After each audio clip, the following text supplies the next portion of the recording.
Hello everyone. Today we will be learning chapter 3 of your chemistry book, element, compound and mixer. So before starting this chapter, you must know what is matter. So as we all know, matter is anything that has certain weight and occupies some space. And we also know that all the matters are made out of very minute particles known as atoms. And then these atoms combines together to form a molecule. So what is the basic difference between the atoms and the molecules?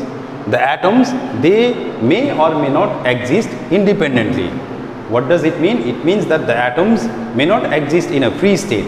One of the atom may combine with another atom and become a molecule. But whereas a single molecule, it can exist independently. So that is the basic difference between the atoms and the molecules. Atoms may or may not exist independently, but whereas the molecules, they can exist independently. Now coming to the molecules again, so there are two kinds of molecule. One is the homoatomic, the other is the heteroatomic. So the word homo means the same. So when the similar kind of atoms combine, they form a homoatomic molecule. For example, like the chlorine atom combines with another chlorine atom to form a chlorine molecule, Cl2. So this chlorine is a homoatomic molecule. Now the heteroatomic molecules are the one in which there are two kinds of atom. The two kinds of atom combine together to form a molecule, and those kind of molecule are known as heteroatomic. For example, water. The two atoms of hydrogen combines with the one atom of oxygen to give water. But heteroatomic molecules, like for example, we have a sodium chloride. A sodium atom combines with a chlorine atom to form a NaCl, a sodium chloride molecule. So this kind of molecule are said to be the heteroatomic. Now there is a very important term that is known as the atomicity. So what is atomicity? The atomicity is the number of atoms that combines together to form one molecule. For example, if in a chlorine molecule it is written as Cl2, which means that in one molecule of chlorine there are two atoms of chlorine. So the atomicity of chlorine is 2, which is said to be a diatomic. And monoatomics are those in which there is only one atom. Like for example, all the noble gases, they are monoatomic, like krypton, xenon, argon, they are monoatomic. The diatomic example is oxygen, chlorine, hydrogen. So all of them which contains two atoms in the molecule are said to be a diatomic. And triatomics are the one that contains 3 atoms in them. So similarly, there may be many more. So general name of these are polyatomic. The word poly stands for many. So it means that the one molecule contains at least more than one atom in itself. So now we know that all these matters, it can be broadly classified into 4 types: the element, compounds and the mixers. So we'll come to compound and mixer later. So let us see the classification of elements.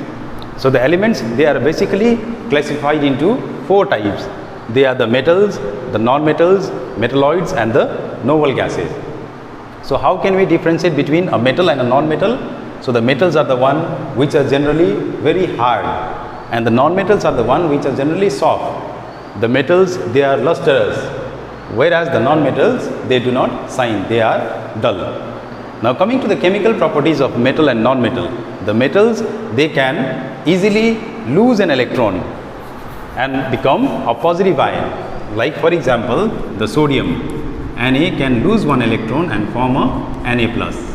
And the non-metals are the one which can easily gain an electron and form a negative ion. For example, the chlorine, it can gain one electron and then form Cl minus. Now coming to the third type of element, which are known as metalloids. They are the class of compound, they are the class of matter whose property lies between that of metal and a non-metal. We have a silicon, germanium, so all of them, they are metalloids. And coming to the noble gases, they are the one which do not combine with any other gases. That means they are inert. The inert gas are also known as a noble gas. They have completely filled cell. So you can also, so talking about the electronic configuration or the valence electron in metals, the metals they generally have 1, 2 or 3 electrons in their outermost orbit. The non-metals they usually have 5, 6 or 7 electron in their outermost orbit. And coming to the metalloids generally have 4 electron in their last cell, and whereas the noble gas they have completely filled cell having 8 electrons in the outermost orbit, except for the helium. Helium is stable even if it has 2 electrons in the outermost cell. Now coming to the compounds. What are compounds? Compounds are those substances which consist of more than 2 kinds of atoms, but these 2 kinds of atoms they are always mixed in a fixed proportion. For example, a molecule of water, like one molecule of water, it contains 2 hydrogen and 1 oxygen. It is not possible that you will make a water by combining 3 hydrogen atom and 1 oxygen atom. So it is not possible. So they always combine in a fixed ratio. So does the molecule of sodium chloride is. The molecule of sodium chloride, it always combines in the ratio of 1:1. Now one more important topic here is the valency. So what is valency? The valency is the combining capacity of an element. So what do you understand by the combining capacity? So the combining capacity means the number of electrons that the atom can gain or lose during the chemical reaction. For example, so let us talk about the 2 kinds of valency here. So we have 2 kinds of valency, the electropositive valency and the electronegative valency. Now what is electropositive valency? The electropositive valencies are the one in which generally the elements they loses an electron and then form a electropositive ion. So usually the metals they have a electropositive valency, like for a sodium. The sodium after losing 1 electron it becomes Na plus. So thus we can say that the sodium has a positive valency. Now the electronegative valencies are the one in which the atoms they can gain an electron and become negative, like for example chlorine.